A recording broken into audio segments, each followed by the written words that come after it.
طبق اخبار رسمی منتشر شده توسط خود یوتیوب در حال اضافه کردن 3 ویژگی بسیار مهم و جدیده که یوتیوب رو برای همیشه تغییر میده و تاثیر بسیار زیادی بر کانال‌های یوتیوب میذاره. ویژگی و قابلیت اول، بر اساس این قابلیت یک بخش و سکشن جدید به کانال‌های یوتیوب اضافه میشه که مخاطبین توی این بخش و سکشن جدید میتونن در مورد محتواهایی که شما تولید میکنین و اصلا خود شما با همدیگه گفتگو کنن، وارد بحث بشن. اگر دوست داشتن برای شما یک سری میم یا گیف رو ارسال بکنن و با سایر مخاطبین عملاً به اشتراک بذارن، یک سری نظرسنجی برگزار بکنن و یه جورایی خود مخاطبینتون برای شما و کانال یوتیوبتون یک سری پست شبیه کامیونیتی پست ها منتشر بکنن. هدف از اضافه شدن این ویژگی هم این هست که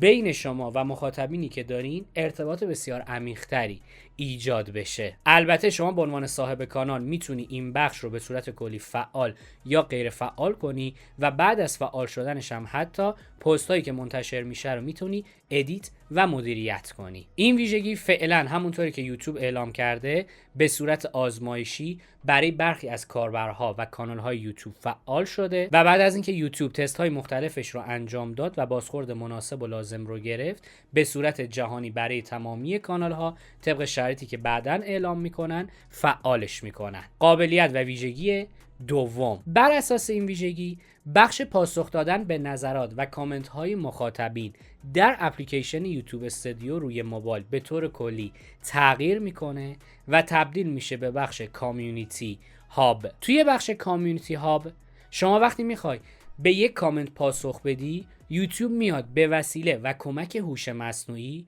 با توجه به لحنی که شما همیشه داری و به سایر کامنت هات پاسخ دادی، یک سری پیام و پاسخ از پیش آماده شده رو به شما نمایش میده که صرفا با کلیک کردن روی یکی از اون پیام ها میتونی کامنت مورد نظرت رو پاسخ بدی. یوتیوب در حال حاضر این ویژگی رو البته داره، اما برای پاسخ‌های آماده، عملاً نیمه آماده، از هوش مصنوعی کمکی نمیگیره. علاوه بر این موضوع، این قسمت به یک ویژگی مجهز میشه که شما میتونی ببینی کدوم یکی از مخاطبینی که داری برای شما بیشترین کامنت ممکنه رو گذاشته، بیشتر فعال بوده و کدوم یکی از کامنت هایی که مخاطبین برای شما قرار دادن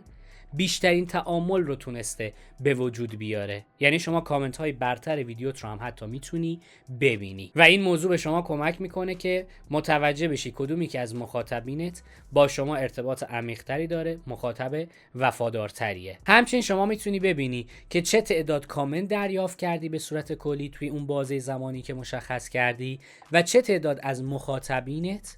مخاطبین برگشتی هستن. یعنی شما به کامنتش پاسخ دادی، برای اینکه بتونه پاسخش رو ببینه دوباره وارد کانال یوتیوب شده، اون ویدیو رو دیده و پاسخ کامنتش رو هم دریافت کرده. این قابلیت طبق اعلام رسمی خود یوتیوب توی هفته‌های آینده به صورت جهانی برای تمامی کاربرها عرضه میشه. ویژگی و قابلیت سوم، بر اساس این ویژگی کانال‌های یوتیوبی که بین 500 دونه تا 500 هزار سابسکرایب دارن،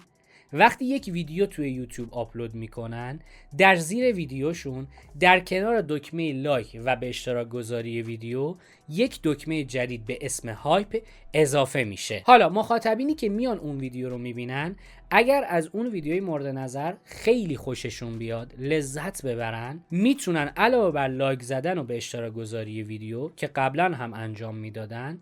روی دکمه هایپ هم کلیک بکنن. حالا اگر مخاطبین زیادی روی دکمه هایپ ویدیوی شما کلیک کنن، یوتیوب یک سکشن و بخش جدید به پلتفرم خودش اضافه میکنه که توی اون سکشن و بخش جدید ویدیوی شما رو در کنار سایر ویدیوهایی که هایپ شدن به نمایش میگذاره تا عملاً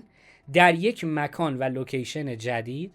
شانس بیشتر دیده شدن رو به ویدیویی که هایپ شده اعطا بکنه. بر اساس اطلاعاتی که خود یوتیوب منتشر کرده، هر مخاطبی تا 3 بار میتونه در هفته ویدیوهای یک یوتیوبر رو هایپ بکنه و از این ویژگی برای اون یوتیوبر استفاده کنه. هدف از اضافه شدن این ویژگی هم این بوده که یک بخش جدید به یوتیوب اضافه بشه که توی اون بخش جدید یوتیوبرها شانس بیشتری برای دیده شدن داشته باشن، مثلا یوتیوبرهایی که ویدیوهای بسیار بهتری تولید میکنن. حالا این ویژگی فعلا به صورت آزمایشی توی کشورهای برزیل، ترکیه و تایوان عرضه شده، اون هم به صورت محدود، اما مثل همیشه وقتی یوتیوب تست‌های مختلفش رو انجام داد توی ماه‌های آینده برای تمامی کاربرها به صورت جهانی این قابلیت رو عرضه میکنه. اما خب جدای از این سه خبر و ویژگی جدید، یوتیوب الگوریتم خودش رو هم برای سال 2024 تغییر داده و یک قابلیت بسیار مهم رو